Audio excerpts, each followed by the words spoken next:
pakai telepon tidak perlu lagi ke wartel, tetapi ke dulu juga banyak orang membuat penyewaan komputer untuk ngetik.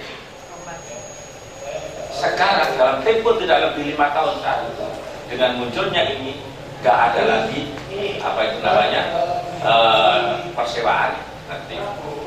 Tahun 81 itu masih ada kursus mengetik, tak-tok gitu. Tahun 90 udah nggak ada. Saya kan sekolah saya di Kediri, ambil pesantren Islam. Waktu itu teman-teman saya sekolah SMA ada yang khusus ngetik dan sebagainya, tapi saya tidak ikut waktu itu dan belajar ngetik tak-tok. Itu sekarang udah nggak ada, semuanya pakai begini nih, pakai laptop. Jadi perubahan itu demikian cepat, sangat cepat. Apalagi sekarang dengan adanya ini HP ini dengan teknologi apa itu namanya WhatsApp dan sebagainya ini mempercepat perubahan. Saya selalu berikan contoh apa yang terjadi di Amerika misalnya tentang model potongan rambut. Hari ini misalnya di Amerika muncul model potongan rambut, besok itu ya, di Google atau di Simak sudah ada anak yang potongannya rambut sama dengan anak Amerika. Percepatan perubahan luar biasa. Jadi perubahan yang terjadi di Amerika bisa dengan cepat terjadi perubahan di mana-mana. Kalau zaman dulu tidak, karena belum seperti ini, belum tentu 2-3 bulan sudah sampai perubahan itu. Misalnya dulu, zaman dulu itu tentang model celana yang apa tuh lancip gitu, yang istilah pensil sekarang kalau saya. Itu dulu pernah ada itu tahun 70-an. Dan itu sebelumnya di Indonesia berkembangnya tahun 70-an. Tapi di Amerika waktu itu sudah berkembang tahun 60-an. Kemudian setelah itu muncul model celana yang lebar bawahnya itu. Mungkin sampai kalau lihat lucu, lebar di bawahnya itu. Itu terjadi pada tahun 80-an akhir. Di Amerika itu adalah pada tahun 80-an awal. Jadi betapa lambatnya sampai di Indonesia. Sekarang dengan adanya ini, ada model potongan rambut di Amerika hari ini. Besok, misalnya di Gelap situ sudah ada model potongan rambut. Tahu Gelap ya, desa Gelap.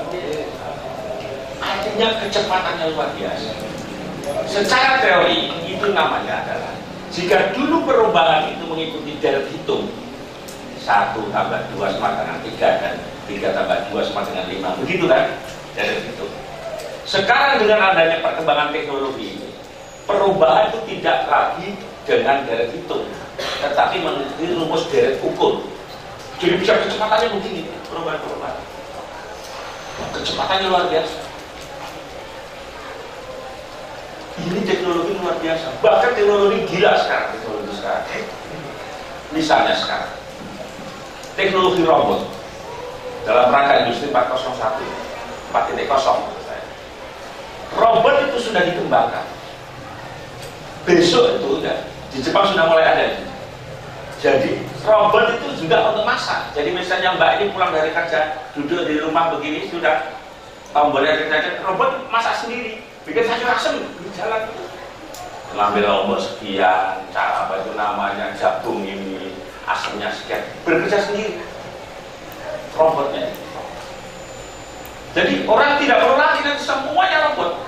Setiap manusia akan menjadi bos. Karena yang akan mengerjakan robot sebenarnya. Bahkan sekarang robot itu sudah dikembangkan punya perasaan. Ya tentu tidak seperti kita. Perasaannya kan reaksi aja dari apa yang apa itu namanya respon yang dia tunjukkan dari apa yang reaksinya.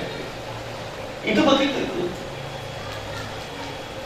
Bahkan yang kurang ajar teknologi, bahkan mengembangkan maksudnya dari robot itu, ya sampai soal rasa cinta, kemesraan itu bisa merespon. Jadi mungkin zaman sampai nanti itu, ini masnya ini tidak kawinnya sama mbaknya itu, tapi sama robot bisa jadi. Bayangkan perkembangan itu. Mbaknya mau kawin, saya susah, saya nyari kerja sih, tak kawin sama robot saja, bisa. Teknologi luar biasa seperti ini yang sampai alami. Belum lagi sekarang sudah mulai ditemukan tentang teknologi transportasi namanya ekstrapolasi. Jadi kalau sekarang naik pesawat ke Jakarta itu kan cukup 1 jam 15 menit. Ditemukannya pesawat itu tahun 50-an, 40-an sekiranya. Tahun sebelum tahun 40-an, tahun 30-an pesawat. Jadi sejak tahun itu kecepatan dari apa itu namanya ke Jakarta tidak perlu lagi berjam-jam kecuali naik kereta.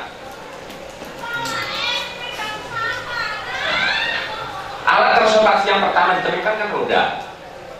Ketika ada roda, manusia itu bergeraknya lebih cepat karena satu kali dayuhan itu roda sudah bisa menggerakkan sedemikian cepat. Zaman dulu saya misalnya kalau ke Pucuk itu naik dokar, Cikar yang pertama belum jadi dokar. Pertama itu Cikar. Nah Cikar dari Bengkulu terus sampai Pucuk, selain jalannya jelek karena memang Cikar tidak memerlukan jalan yang baik, maka memerlukan waktu berjam-jam. Berubah ketika muncul apa itu namanya pakai kuda itu dokar, kecepatannya lebih tinggi. Berubah lagi kemudian muncul ojek motor, kecepatannya lebih tinggi lagi. Jadi kalau dulu ke Pucuk yang hanya 6 kilo dari sini itu ditempuh misalnya 3 jam, dengan pakai motor menjadi setengah jam. Begitu juga ke Jakarta. Sekarang ditempuh pakai bus itu kira-kira 11 jam. Ada tol. Ini nanti kecepatan itu akan berubah lagi, terutama transportasi udara ini. Jadi perpindahan mobilitas manusia akan sangat cepat. Satu saat apa itu namanya? Saya pernah diajak Pak Prato marung ngomong karang yang pelakaran. Saya selalu cerita, menarik sekali kasus ceritanya. Saya di situ itu marung, di warung itu terpampang apa itu namanya seorang yang sedang diwisuda. Saya tanya, Mas, ini siapa ini? Kakak saya. Tinggalnya di mana? Di ini apa itu namanya Palembang, Riau. Wah, jauh sekali. Jawabannya apa saudara?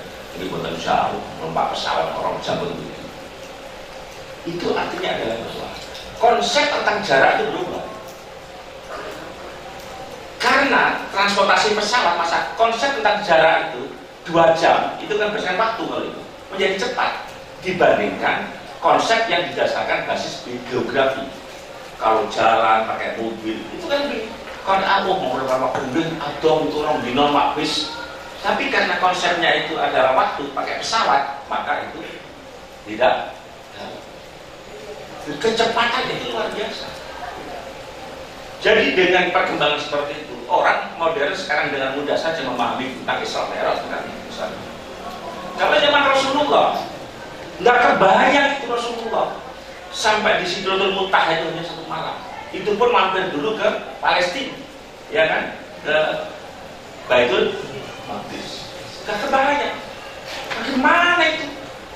Dalam waktu semalam sudah sampai Sidratul Muntaha. Dan Rasulullah membuktikan bisa menghitung jumlah tiangnya di Sidratul Baitul Maqdis. Kalau orang sekarang mudah menjelaskannya. Itu kan sama saja. Semut berjalan dari Surabaya sampai Jakarta memerlukan berapa bulan itu? Kan begitu kan? Tetapi kalau semut ini tiba-tiba diangkut oleh Mbak ini ikut di tasnya Mbak naik pesawat, 1 jam sampai Jakarta. Kan begitu kan? Jadi apa itu namanya tergantung alat transportasinya, kecepatan alat transportasinya. Itu begitu di perubahan itu. Nah, teknologi yang terbaru itu adalah namanya ekstrapolasi. Nanti ke Jakarta tidak perlu lagi 1 jam, cukup 2-3 detik. Gitu. Bagaimana? Sekarang teknologi itu sudah mulai ini, sudah eksperimen sudah mulai ini kan. Jadi konsepnya adalah orang ini terdiri dari unsur-unsur materi kan. Kemudian ada alat teknologi, tubuh manusia diurai, dimasukkan ini. Kemudian begitu ini terurai masuk ruangan stasiun kayak kota gitu ya. urai, kemudian di tombol pijit langsung nyampe di Jakarta, masuk ke dalam stasiunnya tadi. 1 menit bisa nyampe Jakarta, di sana langsung secara otomatis dibentuk lagi tuh tubuh kita yang terurai dalam materi-materi yang terkecil, dibentuk lagi. Jadi tidak perlu lagi sampai 1 jam, 1 detik misalnya. Contohnya lagi sekarang, kecepatan handphone pada detik yang sama sampai bisa komunikasi dengan teman saya di Amerika atau di Jepang dan sebagainya. Sampai bisa telepon itu dalam waktu singkat, mengirim WA dalam detik itu sudah sampai di misalnya Jepang. Ini kecepatan yang luar biasa, dan ini akan semakin cepat. Saya kemarin cerita pada pertemuan wali santri di sana. Bukan hanya itu sekarang, teknologi yang dikembangkan itu. Sekarang kalau sampai misalnya berniat untuk bisa hidup lagi nanti pada tahun 3500, itu bisa sekarang. Teknologi itu. Bagaimana caranya? Jadi ini sedang diuji coba dan diperkirakan tahun 2025 sudah bisa dioperasikan. Jadi orang dibekukan, dibikin setengah mati dalam kulkas, model kulkas lah katakan, dibekukan. Nah nanti secara otomatis alat ini, kulkas tadi itu pada tahun 3050 saja otomatis bisa mencairkan kembali esnya dan orang hidup lagi. Inspirasinya sederhana mereka. Kan sekarang ini banyak ekspor udang ke luar negeri itu kan, ikan. Misalnya ekspor udang ke Jepang, minta pihak Jepang supaya udang tetap hidup. Nah bagaimana perjalanannya di sana? Pakai kapal kan memerlukan waktu setengah bulan. Nah ternyata caranya itu dibuat setengah mati melalui pendinginan. Sampai di sana kasih air hangat, langsung kletek hidup lagi. Ikan bisa hidup lagi di sana, di Jepang. Nah itu mendapatkan inspirasi seperti itu, kemudian manusia menciptakan teknologi seperti itu. Banyak sekali perkembangan teknologi yang gila. Bukan hanya itu, si A misalnya, si Mbak ini misalnya pengen melahirkan anaknya seperti Einstein. Apa? Ini unsur-unsurnya itu. DNA-nya itu diatur sedemikian rupa. Ketika janin dimasukkan di dalam perut sang ibu, dibentuk sedemikian rupa, sehingga nanti anak itu lahir dengan kecerdasan seperti Einstein. Pintar. Bisa juga dicampur dengan misalnya kehebatannya Michael Jackson. Dari selain pintar juga pintar joget. Itu bisa saja. Begitu juga bisa dicampur dengan penjahat yang hebat, misalnya Sambo misalnya. Bisa dicampur. Itu luar biasa itu. Teknologi ini akan berkembang luar biasa. Nah sampai yang akan menghadapi zaman yang kalau Joyoboyo mengatakan zaman edan. Disebut edan karena sudah nggak bisa membayangkan perkembangan itu. Nggak bisa membayangkan. Sekarang anak kecil saja itu sudah sangat piawai mendownload, kemudian main game, kan gitu kan? Temennya main game kan dengan orang Amerika sedunia kan main game itu kan? Gue pada anak kecil. Luar biasa itu perkembangannya itu. Sebab sampai sekarang ini selain hidup dalam alam maya kan nyebutnya kan? Selain sampai ini sekarang hidup di alam maya, juga hidup di dalam alam taro. Alam taro itu alam yang kita lihat. Alam taro. Dan ini memerlukan kesiapan, kecerdasan yang luar biasa dari generasi baru Muslim. Memerlukan itu semua.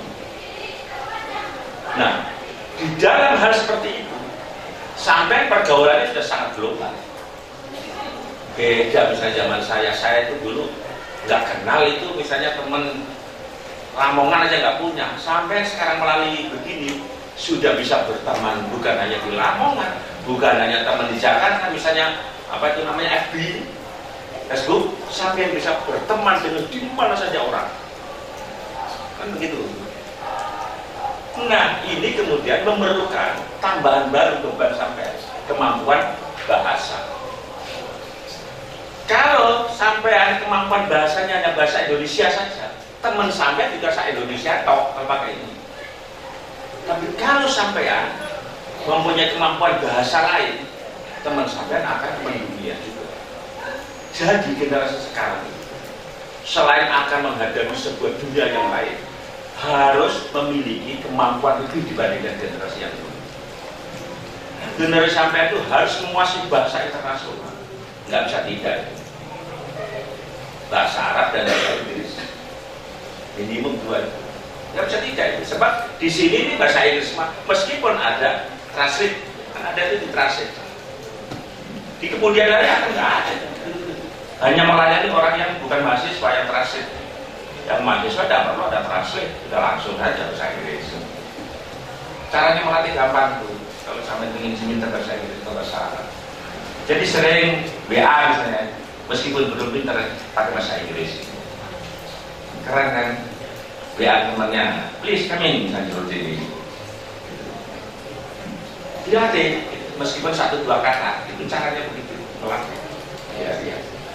Sombong kamu pakai bahasa Inggris? Oh ya memang harus sombong zaman sekarang kan begitu kan. Nah itu dunia yang akan sampai hadapi. Nah, lalu pengetahuan apa yang diperlukan?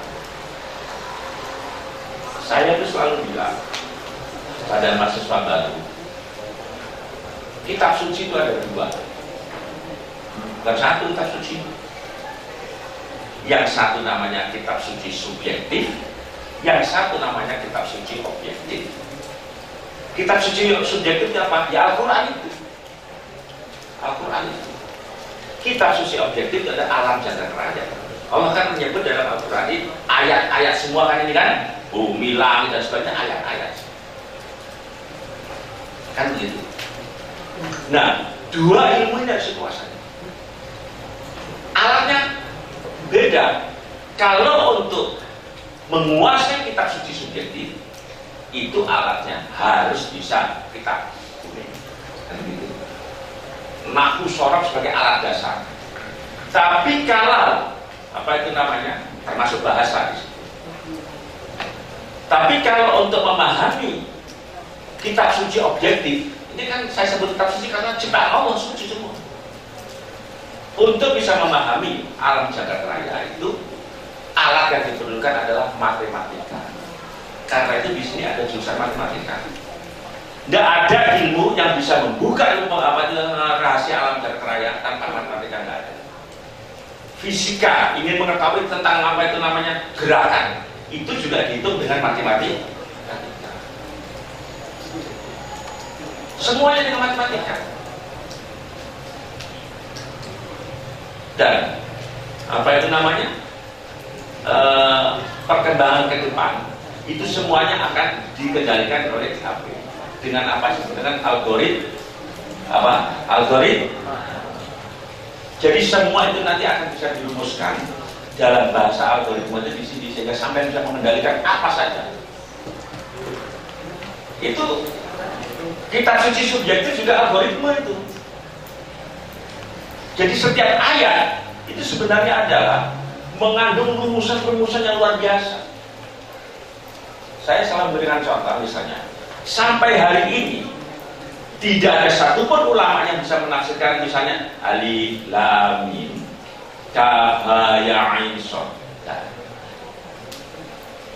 Bagaimana dulu itu Rasulullah mengucapkan itu sebagai firman Allah? Wahyu itu dari Allah sangat kompleks, tetapi bahasa manusia tidak mampu mewadahi konsep itu. Bagaimana itu ceritanya kalau bisa mewadahi? Karena konsep manusia tentang bahasa itu terbatas. Misalnya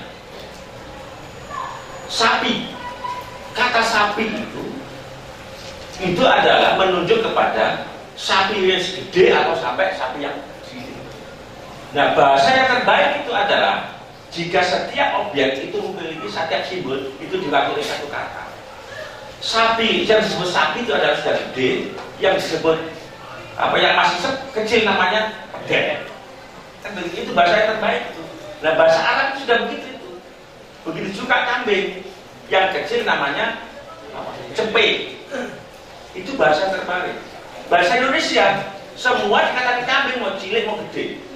Begitu juga bahasa Arab tentang sapi. Nah, bahasa yang terbaik itu adalah bahasa yang satu kata mewakili, satu simbol kata mewakili satu objek.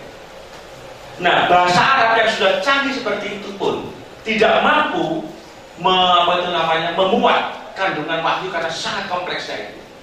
Sehingga ketika wahyu diturunkan karena sangat kompleksitasnya, maka hanya disimbolkan dengan alif, lam, mim. Tetapi wahyu-wahyu yang relatif bisa diterjemahkan secara disimbolkan dengan bahasa, maka itu diredaksikan dzalikal kitabul la raiba fihi dan seterusnya. Jadi itu sebabnya karena kemampuan wahyu itu, kompleksitas wahyu itu demikian rupa. Rasulullah itu waktu kecilnya mengalami dibelah dadanya. Kalau dalam bahasa sekarang, dibelah dada itu maksudnya ada dipasang chip dalam bahasa komputer. Dipasang chip itu supaya apa? Bisa menangkap sinyal-sinyal, kira-kira begitu kan? Kalau ininya semakin kuat, apa nama istilahnya itu?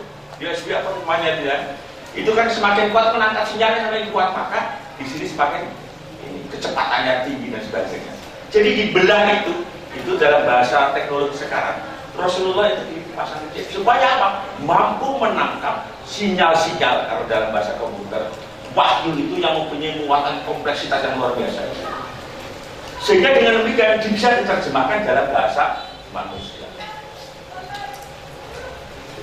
Jadi kalau penjelasan masa lalu dibelah kemudian dicuci, kan begitu kan? Kan itu.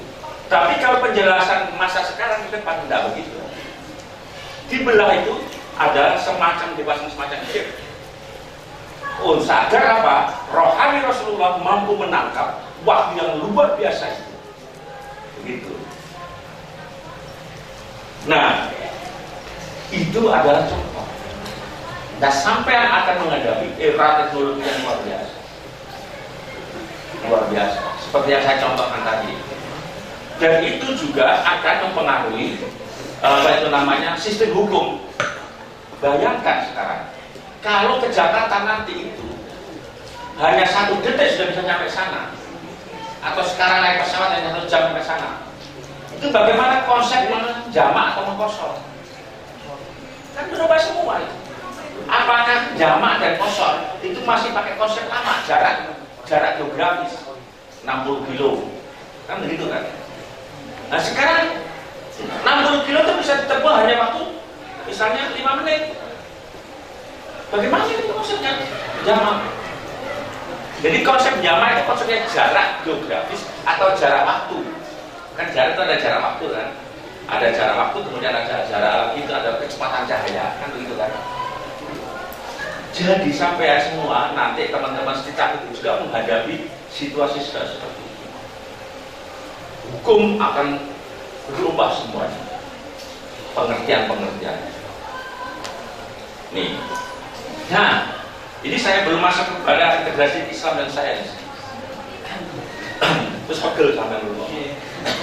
Iya lah.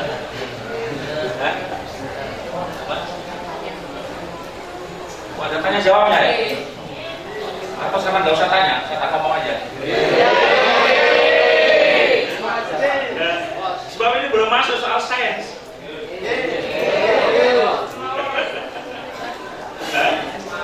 10 menit lagi ya tanya. Saya itu kalau udah ngomong nggak bisa ditangkap. Karena ini menumpahkan bacaan-bacaan saya. Menumpahkan bacaan-bacaan saya. Nah, saya teruskan sedikit tentang sains sekarang. Sains sekarang itu yang kita lihat adalah ini. Ya kan? Perkembangan teknologi. Teknologi yang sedemikian ini, saya ingin sampaikan bahwa ilmu itu ada 2 jenis. Ada ilmu teoritis, ada ilmu praktis. Ada 2 jenis ilmu. Ilmu teoritis itu adalah ilmu yang dikembangkan secara deduktif di akal. Itu ilmu teoritis, filsafat, ekonomi dan sebagainya. Nah itu berkembang sampai abad ke-13 14. Kemudian ketika berkembangnya teknologi, ini teknologi itu tumbuh namanya ilmu praktis. Ilmu teoritis tujuannya adalah untuk memahami jagat raya, untuk memahami alam. Tapi ilmu teknologi itu tujuannya adalah untuk menguasai alam. Dan sekarang apapun teknologi tujuannya mengendalikan alam kan itu kan. Jadi bagaimana para ilmuwan itu menguasai, bisa menggeser bulan, bisa menggeser macam-macam kan itu. Bisa mengendalikan supaya tidak terjadi banjir, bisa mengendalikan supaya tidak terjadi gempa bumi.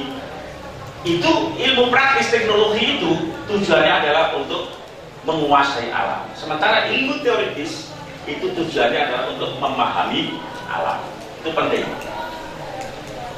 Nah, ketika masa Islam, kaduan aja 10 menit soalnya, tidak cukup. Langsung aja saya ke ujungnya. Di dalam ilmu praktis teknologi, kalau di dalam ilmu teoritis itu logika-logikanya yang bekerja, yang dicari adalah kebenaran, ya kan?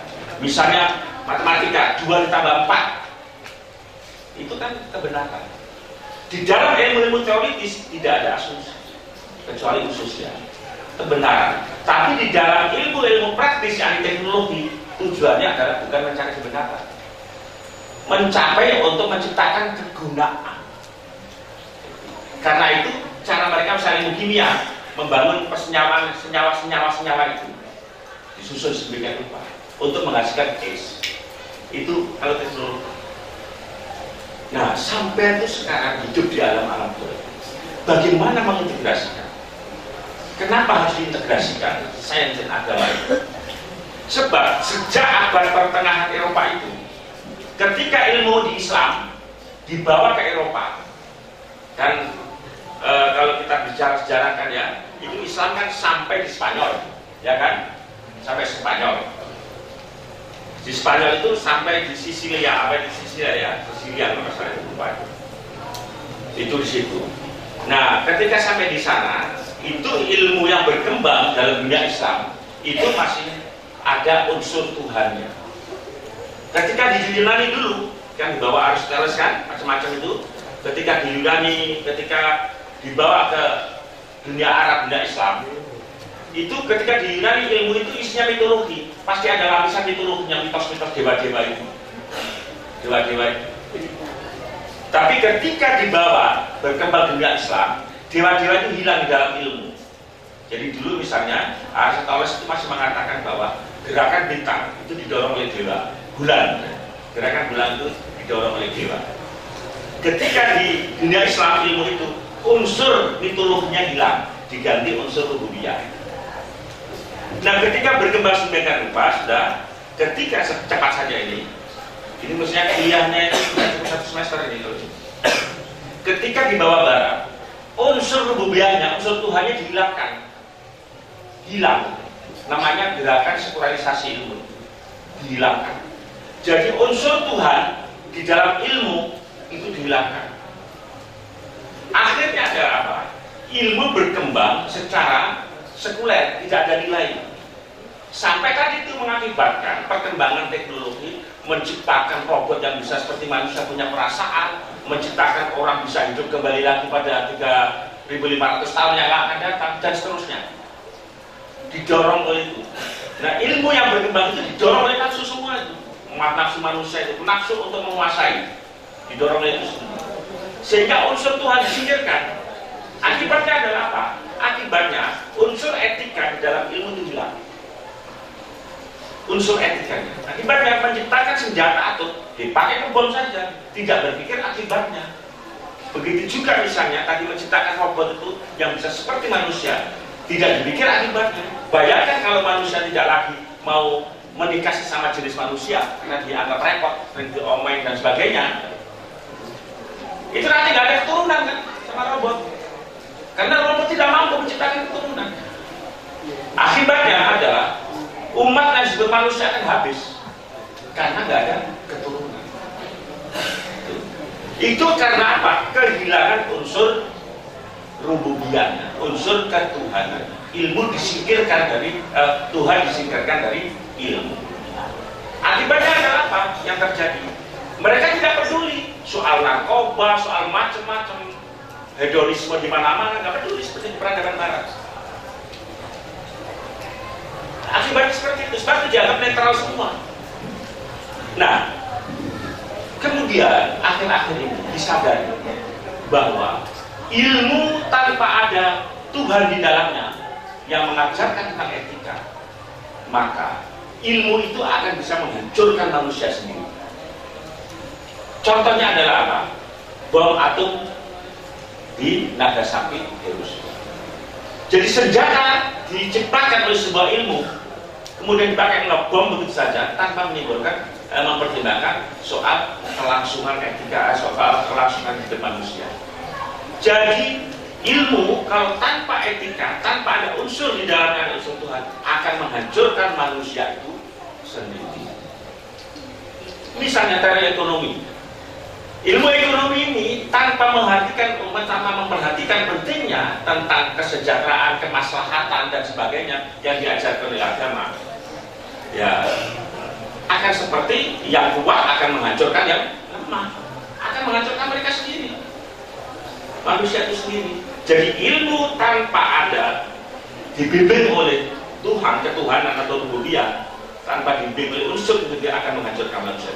Karena itu upaya integrasi agama dengan ilmu itu sangat penting,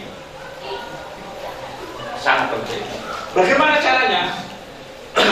Wah, ini dilanjutkan sesi lain aja ya. Sudah cukup sekian ya? Udah lelah ya.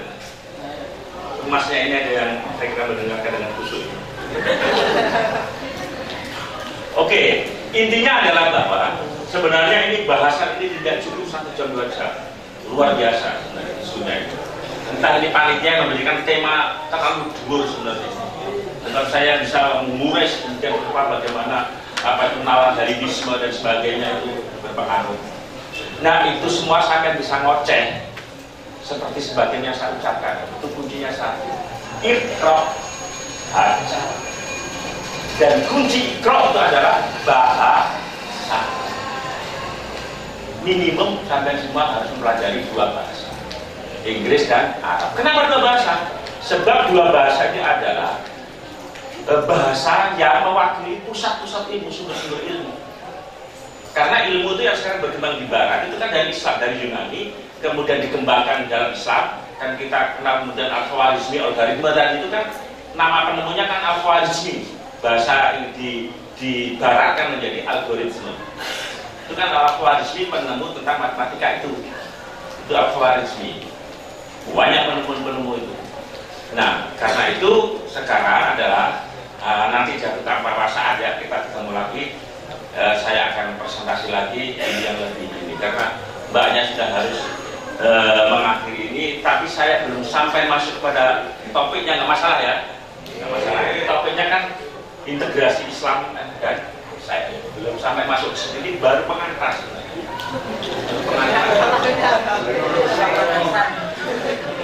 Terus saya jelaskan sampai momen sendiri itu. Saya sebenarnya itu ingin menjelaskan tentang betapa pengaruh Islam kepada apa itu namanya perkembangan teknologi modern. Ya misalnya dari serapan kata yang dipakai dalam bahasa Inggris atau bahasa Spanyol, Hispano Islam, itu banyaknya bahasa-bahasa Arab. Itu membuktikan pengetahuan pertama kali tumbuh di dalam dunia Islam. Itu.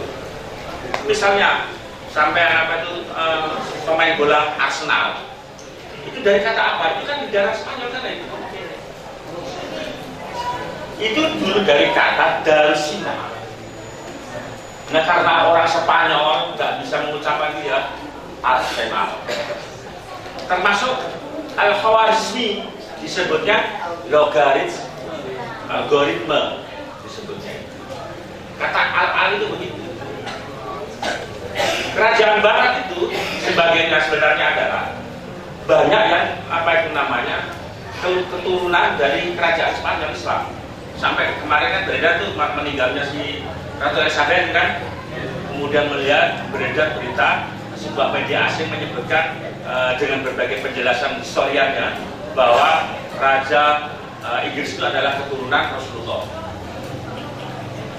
Itu ada itu urutan tadi itu. Nah kalau ketemu karo Rasulullah berarti Elizabeth itu Syarifah ya. Wah, Cioko itu. Oke, Mbak, saya tutup sekian. Ya, ini saya tutup saja. Nggak perlu ada tanya jawab karena waktunya sudah habis. Saya mohon maaf. Nanti bisa ketemu lagi. Orang saya setiap bulan juga datang ke sini selama 10 sampai 15 hari. Saya tinggal saya di Jakarta mondar-mandir dan saya sebagai ketua Dewan Pembina Yayasan Pondok Pesantren Al-Fatah ini mengucapkan selamat datang di sasana Pondok Pesantren ini. Yang insya Allah kami akan berjuang membantu sampai semua menjadi generasi-generasi yang hebat. Ya. Oke, terima kasih. Mohon maaf jika ada kurang lebihnya. Assalamualaikum warahmatullahi wabarakatuh.